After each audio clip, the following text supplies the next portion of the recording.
Hi, this is Dr. Roshan Kumar.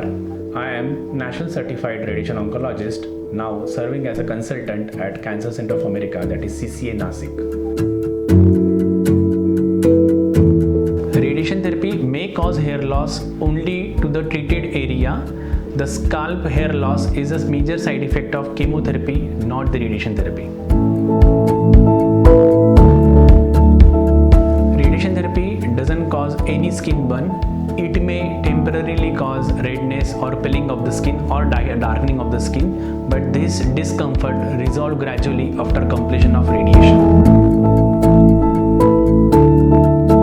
Radiation therapy given to the patient is completely absorbed by their tissue and there is no residual effect in the body.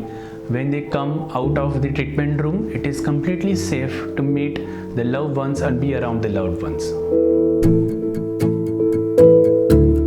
Many patients are able to work even during radiation treatment. Whether or not you are able to continue your routine work, it totally depends on the treatment you are receiving. Another factor is your health, and your doctor is the best person to determine whether